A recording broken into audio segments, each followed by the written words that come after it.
പാലൊഴിച്ച് വയ്ക്കുന്ന ചാളക്കറിയാണ് ഇന്ന് നമ്മൾ തയ്യാറാക്കുന്നത്. അതിനാവശ്യമുള്ളത് നന്നായി ക്ലീൻ ചെയ്തെടുത്ത 1/2 കിലോ ചാള. അതിന് ആവശ്യമുള്ള ഇൻഗ്രീഡിയൻസ്: പീല് ചെയ്തെടുത്ത നല്ല പുളിയുള്ളൊരു മാങ്ങ, കട്ട് ചെയ്തത്, ഒരു 6 പച്ചമുളക്, 6-7 വെളുത്തുള്ളി, 1 കഷ്ണം ഇഞ്ചി വട്ടത്തിലരിഞ്ഞത്, 2 കരിയാപ്പില, 1 ടേബിൾ സ്പൂൺ മല്ലിപ്പൊടി, 1 ടേബിൾ സ്പൂൺ മുളക് പൊടി, 1/4 ടീസ്പൂൺ ഉലുവാപ്പൊടി, 1/2 തേങ്ങയിൽ നിന്ന് പിഴിഞ്ഞെടുത്ത നല്ല തിക്കായിട്ടുള്ള പാൽ. അതിനായി മൺചട്ടി സ്റ്റൗവിൽ വെച്ച് 2 ടേബിൾ സ്പൂൺ വെളിച്ചെണ്ണ ഒഴിക്കുക.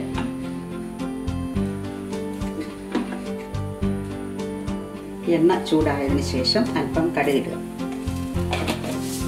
കടുക് പൊട്ടിയതിന് ശേഷം അതിലേക്ക് കറിവേപ്പില ഇടുക. അതിനുശേഷം പച്ചമുളക്, വെളുത്തുള്ളി, ഇഞ്ചി, മാങ്ങ ഇത് ഇത്രയിട്ട് വഴറ്റുക.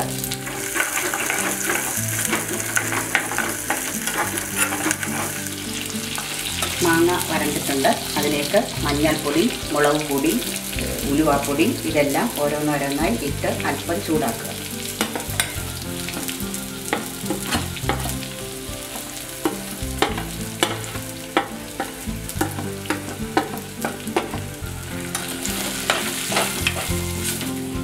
പാകത്തിന് ഉപ്പ് ഇട്ട് 2 കപ്പ് വെള്ളവും ഒഴിച്ച് അത് തിളയ്ക്കുന്നത് വരെ മൂടി വയ്ക്കുക.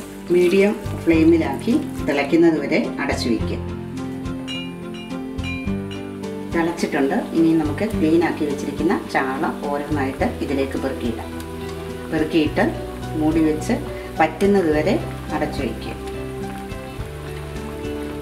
സ്പൂണിട്ട് മെല്ലെ തിളക്കുക. ഈ അരപ്പതയിലൊക്കെ ഒന്ന് പിടിക്കാനാണ്. അതിനുശേഷം അടച്ചു വെച്ച് വേവിക്കുക. വെള്ളം പറ്റുന്നത് വരെ വേവിക്കുക.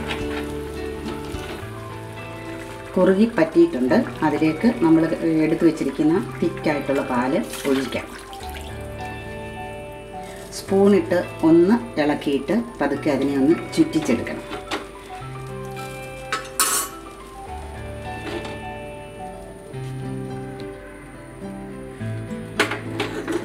ഒരു മിനിറ്റ് സ്റ്റൗവിലിരുന്ന് ഒന്ന് ചെറുതായി തിളക്കട്ടെ. നമ്മുടെ ചാളക്കറി റെഡി ആയിട്ടുണ്ട്. ഇത് ചോറിൻ്റെ കൂടെയോ കപ്പയുടെ കൂടെയോ സൈഡായിട്ട് ഉപയോഗിക്കാം.